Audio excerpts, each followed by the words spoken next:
So first question हम आज देख लेते हैं। A large number of bullets are fired in all directions with same speed u, मतलब स्पीड जो है वो सेम है, एक ही स्पीड है सभी की। What is the maximum area on the ground on which the bullets will spread. मतलब क्या है कि भाई स्पीड सभी की सेम है, मेन जो चीज़ है उसको हम ध्यान से देख लेंगे। मैक्सिमम एरिया हमें बताना है जिसके ऊपर कि bullets will spread, okay, at all directions में क्या की गई है, फायर की गई है। सो हमें चार ऑप्शन दे रखे हैं, ए बी सी और डी, इनमें से हमें बताना है भाई कौन सा सही है। तो तुम पहले देखो कि भाई ऑल डायरेक्शंस जो है मतलब कि हर डायरेक्शन में सारी की सारी फायर की गई है, उसका मतलब क्या होगा कि भाई वो 360 डिग्री पे फायर की गई है, मतलब चारों तरफ हर तरफ वो फायर की गई है। ओके, सो ये चीज़ तुम्हें समझ में आ गई।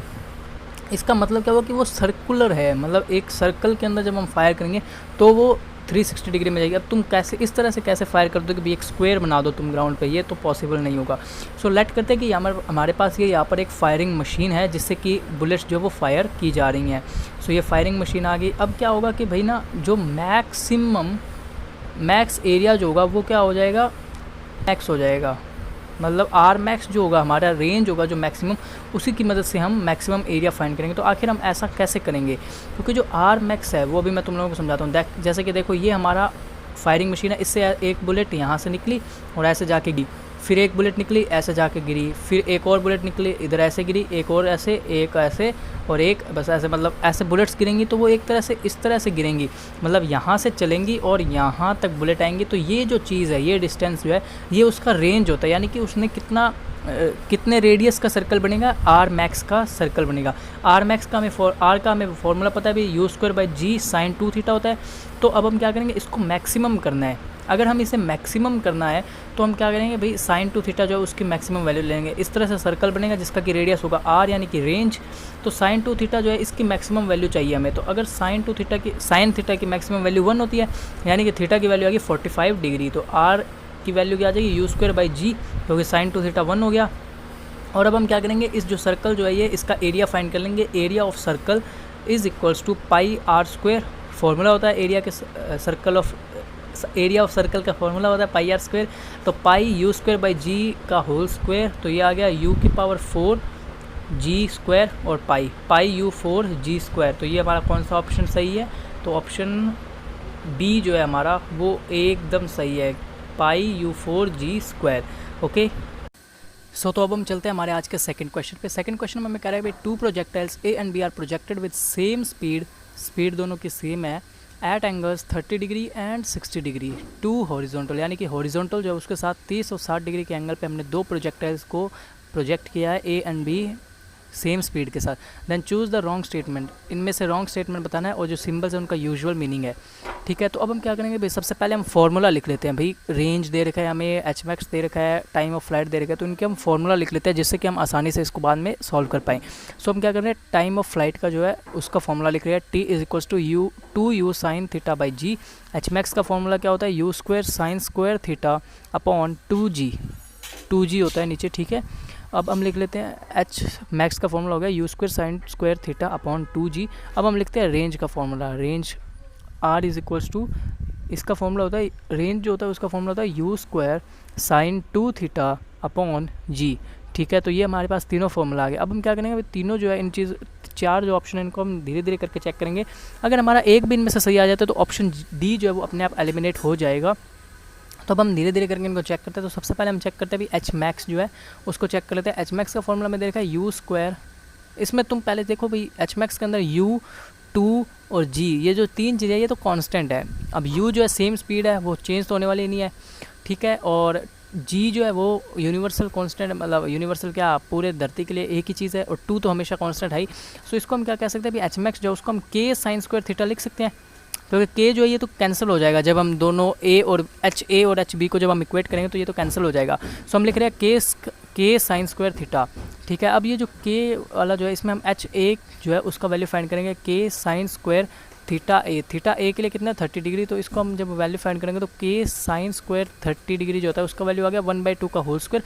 सो ये आ गया k/4। अब हम फाइंड कर लेते हैं एच बी क्या होएगा, एच बी के लिए भी हम सेम वही करेंगे, वही अप्रोच, के साइन स्क्वायर यहाँ पर साइन स्क्वायर, अब यहाँ पर हम 60 डिग्री लिखेंगे क्योंकि एंगल 60 डिग्री था। तो अब हम क्या करेंगे, इसको जब हम सॉल्व करेंगे तो k 3/4 आएगा। 3/4 इसलिए आएगा क्योंकि रूट 3/2 होता है, उसका स्क्वायर कर दिया तो k 3/4, तो इसका आ गया 3k/4। तो अब ध्यान से देखो तो एच बी जो है वो 3 टाइम्स है एच ए के, यानी कि H B is equal to 3 times H A के। तो यही हमें ऑप्शन में दे रखा है H B is equal to 3 times H A.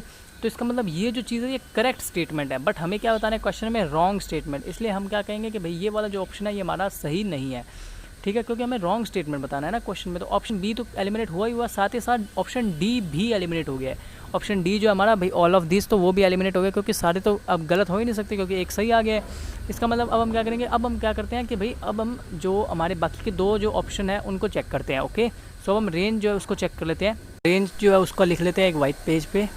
So range का फॉर्मूला रेंज का फॉर्मूला क्या होता है, u square sine 2 theta upon g. तो ये हमारा फॉर्मूला आ गया रेंज का। अब हमने फॉर्मूला जब लिख लिया है तो अब हम क्या करेंगे भाई, यू स्क्वायर और जी जो है ये यहाँ पर कांस्टेंट है, पिछले में भी हमने कांस्टेंट ले लिया था ताकि हमारी जो कैलकुलेशन है वो थोड़ी इजी हो जाए, क्योंकि कांस्टेंट है इसका हमें कोई मतलब तो है नहीं इसका क्वेश्चन में, क्योंकि हमें तो सिर्फ रिलेशन बताना है।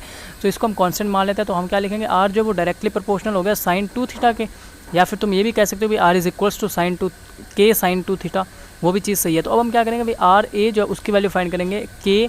अब यहाँ पर थीटा की वैल्यू क्या थी ए के लिए, तो वो हम ऊपर लिख लेते हैं कहीं पे, theta A is equals to theta A होगा, ये theta A is equals to 30 degree and theta B जो है वो 60 डिग्री आ गया। तो आर ए की वैल्यू क्या आ गई, के साइन 60 डिग्री। ए के लिए 60 डिग्री इसलिए हुआ क्योंकि थीटा ए इंटू 2 भी तो करना है, 2 थीटा होता है भाई रेंज के फॉर्मेट में, इसलिए 60 डिग्री आ गया। ओके, सो आर ए जो है उसका वैल्यू अब हम फाइंड कर लेते हैं। साइन ये चीज़ समझ में आ गई ना भाई, थीटा 60 डिग्री कैसे हो गया 30 से, तो वो 2 इंटू कर दिया हमने। अब हम क्या करेंगे, आर बी जो है उसको फाइंड कर लेते हैं, 2 इंटू साइन 60 है, तो 60 जो होता है ये क्या आ जाएगा हमारा 120 डिग्री हो जाएगा। 2 इंटू 60 ये आ गया हमारा 120 डिग्री। तो साइन 120 डिग्री जो होता है वो कॉस 30 डिग्री के इक्वल होता है, और कॉस 30 डिग्री जो होता है वो असलियत में √3/2 होता है, और साइन 60 डिग्री जो है वो भी √3/2 ही होता है। इसका मतलब क्या हुआ कि ये जो हमारा है दोनों चीज़ें ये दोनों इक्वल हो गई। इक्वल कैसे होगी, R A is equals to R B, क्योंकि दोनों में के तो कॉमन है ही, और साइन मतलब जो एंगल वाला टर्म था वो भी सेम हो गया, ट्रिग्नोमेट्रिक रेशियो जो था वो भी दोनों का इक्वल हो गया। तो इसका मतलब क्या हुआ कि भाई ऑप्शन ए जो है वो तो पहले ही एलिमिनेट, ऑप्शन ए जो उसको भी हम एलिमिनेट कर देंगे, ऑप्शन बी एलिमिनेट हो ही चुका है, ऑप्शन डी जो वो भी एलिमिनेट हो गया। तो ऑप्शन सी जो है वो करेक्ट तो है, बट अब हम इसको प्रूव भी करेंगे कि भाई हाँ वो करेक्ट है भी कि नहीं। सो अब हम क्या करेंगे कि ऑप्शन सी में हमें क्या है, टाइम ऑफ फ्लाइट का फॉर्मूला लगाएंगे 2u sine theta by g. So t is equals to 2u, एक second, 2u sine theta by g, ये हमने फॉर्मूला लिख लिया। अब हम करते हैं इसको सॉल्व। या 2u और जो g है वो दोनों कांस्टेंट है, तो हम क्या सकते हैं t इज इक्वल्स टू के साइन थीटा। सिंपल कांस्टेंट ले लो क्योंकि हमें इसमें सिर्फ रिलेशन बताना है और जल्दी क्वेश्चन सॉल्व हो जाएगा, ऐसे वेरिएबल्स के चक्कर में नहीं पड़ेंगे। सो टी ए क्या आ जाएगा, के साइन 30 डिग्री, थीटा ए क्या था, एक सेकेंड यहाँ पे दिख नहीं रहा है, हाँ थीटा ए मैं यहाँ पर साइड में लिख देता हूँ। थीटा ए जो था वो था 30 डिग्री एंड थीटा बी जो था वो हमारा था 60 डिग्री। ओके, सो अब हम क्या करेंगे, टी ए जो है उसको फाइंड करेंगे, के साइन थीटा है, तो मतलब टी ए के लिए हम क्या लिखेंगे, साइन थीटा की वैल्यू साइन 30। सो यहाँ पर हम लिख देते हैं के साइन 30 डिग्री, इसकी वैल्यू क्या आ जाएगी, के अपॉन 2, साइन 30 1/2 होता है। टी बी जो है उसके लिए अब हम क्या करेंगे कि भाई इसके अंदर हम साइन 60 की वैल्यू लिख लेंगे, √3/2 आ गया, √3/2 के आ गया। ओके, तो अब हम क्या करेंगे भाई इन दोनों को इक्वेट कर देंगे। टी बी जो है क्या वो √3 के इक्वल है, तो नहीं, क्यों नहीं, क्योंकि एक सेकेंड रुको एक सेकेंड, ये हमने कर दिया मल्टीप्लाई वगैरह, बट यहाँ पे तुम देखो हमें क्या कह रखा है भाई, √3 बी जो है वो इक्वल है ए के, टी ए के, मतलब यहाँ पर वो चीज़ नहीं है क्योंकि 3k/2 जो है वो k/2 के इक्वल नहीं है, क्योंकि हमने क्या चीज़ चेक किया कि जो ऑप्शन में मैं देखा उसी चीज़ को हम प्रूव कर रहे हैं, बट वो चीज़ प्रूव नहीं हो रही है। इसका मतलब क्या होगा कि वो ऑप्शन गलत है। सो तो अब हम आ गए हैं हमारे थर्ड क्वेश्चन के ऊपर। इसमें हमें कह रहा है कि भाई 2 projectiles are thrown simultaneously in the same plane, simultaneously यानी कि साथ में फेंके गए हैं, in the same plane from the same point, their velocities are v1 and v2 at an angle θ1 and θ2, दो एंगल पे फेंके गए respectively from the horizontal. If v1 cos θ1 is equals to v2 cos θ2 then choose the incorrect statement. हमें इसमें से बताना है भाई इनकरेक्ट स्टेटमेंट कौन सा है। ए हमें दे रखा है, बी सी डी, 4 हमें ये स्टेटमेंट्स दे रखे हैं, इनमें से आपको बताना है कौन सा है। तो यार एक कंसेप्चुअल क्वेश्चन है, सिंपल क्वेश्चन है, एकदम कंसेप्ट बेस्ड है। सो इसका तुम लोग मुझे आंसर मैं तुम लोगों को बता देता हूँ, कौन सा सही है, कौन सा ऑप्शन करेक्ट है और वैसे गलत है, और तुम मुझे बताओगे कमेंट सेक्शन में रीज़न, भाई रीज़न क्या है उस ऑप्शन के सही होने का, कि आखिर जो चीज़ उस ऑप्शन में लिखी हुई है वो गलत क्यों है। तो ऑप्शन सी जो वो सही है, and let me know the answer, let me know the reason of this in the comment section. So अब हम चलते हैं हमारे अगले क्वेश्चन पर। तो अगला क्वेश्चन जो वो बहुत ही बढ़िया क्वेश्चन है, कमेंट सेक्शन में ज़रूर आंसर बताना। सो अब हम चलते हैं हमारे फोर्थ क्वेश्चन पे। फोर्थ क्वेश्चन में हमें कह रहा है कि भाई ए particle P is projected with velocity u1 at angle u1 velocity at an angle of 30 degree with the horizontal. Another particle Q is thrown vertically upwards with velocity u2 from a point vertically below the highest point of the path of P. The necessary condition for the two particles to collide at the highest point is. तो हमें बताना है भाई collide करने के लिए क्या condition होगी। 4 हमें ऑप्शन दे रखे हैं, इनमें से बताना है भाई वेलोसिटी के अंदर दोनों की वेलोसिटी में किस तरह का रिलेशन हो जिससे कि ये दोनों एक टाइम पे कोलाइड कर जाएं मैक्सिमम हाइट पे, जो मतलब पी का जो पाथ है उसकी जो हाइट मैक्स है वहाँ पर जाकर ये कोलाइड कर ले दोनों। तो इसके लिए हमें बताना होगा, तो मतलब ज़्यादा कॉम्प्लिकेटेड क्वेश्चन नहीं है, नॉर्मल सा क्वेश्चन है, बस थोड़ा सा दिमाग लगाना होगा हमें। तो अब तुम यहाँ पर ध्यान से देखोगे तो ये जो u1 वाला जो है इसको हम कंपोनेंट्स फॉर्म में तोड़ लेते हैं। सो ये हमारा u1 वेक्टर है 30 डिग्री के एंगल पे, नीचे क्या आ जाएगा, एक सेकंड ऊपर लिख लेते हैं u1, नीचे आ गया u1 cos 30 डिग्री, थीटा ही लिख रहा हूँ अभी, इधर आ गया u1 sin थीटा। ओके, सो ये आ गया। अब हम क्या करेंगे कि भाई इसके अंदर देखो हमने ये फाइंड कर लिया। अब तुम अगर ध्यान से देखोगे तो मोशन जो है अलोंग वाई एक्सिस हम क्या करेंगे उसको कंसीडर करेंगे। क्यों? क्योंकि अब तुम देखो वाई एक्सिस में ये उतना ही मोशन करेगा जितना कि क्यू करेगा, तभी तो वो वहाँ पर भिड़ पाएंगे। इसलिए क्या करेंगे कि भाई पी के लिए हम जो मोशन अलोंग वाई एक्सिस है उसको हम कंसीडर कर रहे हैं अभी। ओके, तो अब मोशन अलोंग वाई एक्सिस जब पी के लिए हम कंसीडर करेंगे तो इसमें वेलोसिटी क्या है u1 sin थीटा, तो s is equals to ut plus half at square formula होता है। इसमें हम सब कुछ y का ले रहे तो y लगा देते हैं सभी में। अब हम क्या करेंगे कि sy जो है इज इक्वल्स टू uy क्या है, sy जो है वो h मैक्स होगा, क्योंकि तुम यहाँ पे ध्यान से देखोगे तो मतलब जितनी हाइट उसने मैक्सिमम कवर की है वाई एक्सिस में वो क्या है h मैक्स है, क्योंकि वहीं पर जाकर वो कोलाइड कर जाएगा, उसके आगे का हमें कोई कहानी नहीं जाननी है। ओके, सो अब हम देख सकते हो कि हमें क्वेश्चन में कह रखा था कि भाई हाईएस्ट पॉइंट ये चीज़ जो थी वहाँ पर कोलाइड करना चाहिए, तो वहाँ तक हम जाएंगे। So sy is equals to h max आ गया। अब हम क्या करेंगे फॉर्मूला लगा देंगे, यहाँ पर आ जाएगा u1 sin 30 डिग्री और इनटू में t प्लस हाफ, एक्सेलरेशन क्या होगा माइनस जी होगा, क्योंकि नीचे की तरफ ग्रेविटेशनल फोर्स लगेगा, ये इसलिए लगा है क्योंकि ये डाउनवर्ड्स है। ओके, ये चीज़ याद रखना माइनस प्लस का, क्योंकि साइन कन्वेंशन जो है वो हमें ध्यान रखना होता है, इसलिए हमने ये डाउनवर्ड्स लिया, इसलिए हमने इसको क्या कर दिया माइनस कर दिया, क्योंकि डिस्प्लेसमेंट ऊपर है और एक्सेलरेशन डाउनवर्ड्स है। ठीक है, अब sy जो है इसको हम इस वाली जो चीज़ है ये इस इक्वेशन को मान लेते हैं इक्वेशन 1। अब हम क्या करेंगे फॉर जो पार्टिकल q है उसके लिए हम मोशन अलोंग y एक्सिस जो है उसको कंसीडर करेंगे। तो सेम वही h max is equals to इसका क्या आ जाएगा u2t plus half at square minus g हो जाएगा इसका एक्सेलरेशन, क्योंकि ये भी ऊपर नीचे वैसा ही सेम सिस्टम है। ठीक है, तो इसलिए इसका भी माइनस जी हो गया। अब यहाँ पर तुम अगर ध्यान से देखोगे तो अब हम इसको क्या करेंगे सॉल्व कर लेते हैं।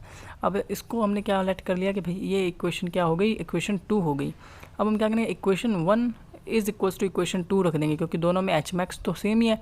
तो अब हम क्या कह सकते हैं कि भाई u1 sin 30 डिग्री क्या होता है 1/2, तो चलो अभी एक बार sin 30 डिग्री लिख लेते हैं, plus half minus g into t square is equals to u2t plus half minus g t square.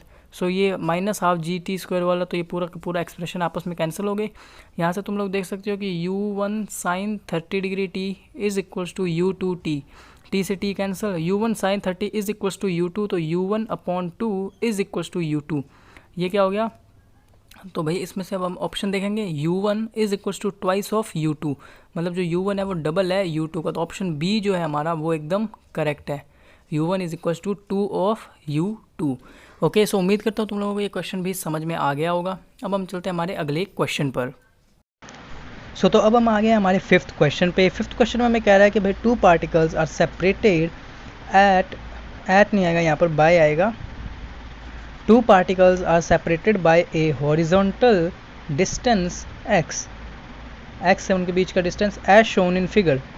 They are projected at the same time as shown in figure with different initial speed. मतलब उनकी starting में जो initial speed है वो अलग अलग है। The time after which the horizontal distance between the particle become zero is, become zero का मतलब है कि वो इनिशियल मतलब इवेंचुअली कोलाइड ही कर जाएंगे, एक जगह पर ऐसी आ जाएगी जहाँ पर कि वो एकदम भिड़ कर रुक जाएंगे, मतलब उनमें फर्दर डेविएशन कुछ भी नहीं होगा। सो ये पहला पार्टिकल कुछ ऐसे जाएगा, दूसरा कुछ इस तरह से जाएगा, और यहाँ पर आकर उनके बीच का जो डिस्प्लेसमेंट है, मतलब उन दोनों के बीच का जो डिस्टेंस है वो जीरो हो जाएगा। सो इसको हम लेट कर लेते हैं x1, इसको हम लेट कर लेते हैं x2, ये हमने लेट कर लिया। x1 प्लस x2 जो है वो x के इक्वल होगा, ये चीज़ हमें पता है, नॉर्मल सी बात है। ओके, सो अब हमें क्या बताना है भाई, इन दोनों की वेलोसिटीज़ के अंदर कुछ ऐसा रिलेशन बताना है जिससे कि हमें पता चल जाए भाई कितना टाइम लगेगा इसको एक ऐसे पोजीशन पे आने में जहाँ पर कि इन दोनों पार्टिकल्स के बीच में जो डिस्प्लेसमेंट है, डिस्टेंस है, वो बीच में ज़ीरो हो जाए। सो अब हम क्या करेंगे भाई, इसके क्या करेंगे, कंपोनेंट्स तोड़ लेंगे। तो u/√3 sin 30 हो जाएगा और u/√3 cos 30 डिग्री हो जाएगा। ये बीच में हमारा ऐसे कुछ 30 डिग्री पे u/√3 का वेक्टर था, तो उसको हमने कंपोनेंट फॉर्म में तोड़ लिया। अब हम क्या करेंगे, सिमिलरली हमारा जो b पॉइंट था, b पार्टिकल, उसको भी हम क्या करेंगे, सेम उसी की वेलोसिटी को भी हम कंपोनेंट फॉर्म्स में तोड़ लेंगे। ओके, सो ये आ गया u sin 60, u cos 60, ये आ गया हमारा u, यहाँ पर है 60 डिग्री, तो हमने इसको भी तोड़ लिया वेक्टर फॉर्म में, कंपोनेंट्स के फॉर्म में तोड़ लिया। अब हम क्या करेंगे, यहाँ पर तुम देखोगे तो इस पॉइंट पे ध्यान से, तो इस पॉइंट को हम लेट कर रहे हैं p पॉइंट। ओके, जहाँ पर कि उनके बीच का डिस्टेंस जो है वो जीरो हो गया, तो x1 जो है वो क्या हो जाएगा, ux t1 एंड ax जो है वो ज़ीरो है, क्योंकि तुम यहाँ पर देखोगे तो x यानी कि x डायरेक्शन जो उसके अंदर इसके ऊपर कोई भी एक्सेलरेशन नहीं लग रहा है, क्योंकि हमें क्वेश्चन में क्या कहा गया था कि भाई उनकी जो वेलोसिटीज़ है वो सेम है, इनिशियल स्पीड उनकी कुछ डिफरेंट है, बट हमें एक्सेलरेशन के बारे में कुछ भी नहीं कहा गया था। सिमिलरली हम क्या करेंगे, x1 जो उसको हमने वैल्यू निकाल ली, तो हमने यहाँ पर लगाया क्या है, s = ut + ½ at², acceleration zero है तो वो हो गया जीरो। सिमिलरली जो x2 है उसके अंदर जो उसके केस में क्या होगा कि भाई इसके अंदर भी क्या है कि एक्सेलरेशन जो है वो ज़ीरो हो गया, क्योंकि हम x2 फाइंड कर रहे हैं। ओके, सो हमने x2 और x1 फाइंड कर लिया। अब हम क्या करेंगे, इन दोनों इक्वेशंस को ऐड कर देंगे। ऐड करने से क्या होगा कि x1 + x2 = 4/√3 cos 30 degree into t + 4 cos 60 degree into t। इसको हम क्या करेंगे, ऐड कर लेंगे। अब हम जब इसको सॉल्व कर रहे हैं तो cos 30 डिग्री क्या होता है, √3/2, तो 4/√3 u/√3, यहाँ पर 4 नहीं है, ये u है, मैंने थोड़ा सा गड़बड़ कर दिया, ये दिखने में 4 लग रहा है। सो √3/2 into T plus u cos 60 क्या होता है, 1/2 इंटू टी। ओके, तो अब हम क्या करेंगे, अब आगे इसको सॉल्व करते हैं, एक सेकेंड। सो यहाँ पर हम क्या कर लेंगे, t कॉमन ले लिया हमने, तो आंसर आ गया हमारा ut, x = ut, क्योंकि x1 + x2 जो वो u के इक्वल आ गया, और हमारा आंसर आ गया x1 + x2 = x, और वो इक्वल है ut के, यानी कि क्या हो गया कि भाई जो t है वो किसके इक्वल आ गया, x/u के। ठीक है, तो ये थोड़ा सा तुम्हें नीचे शो नहीं हो रहा होगा, but it's okay. So I hope तुमने समझ में आ गया होगा।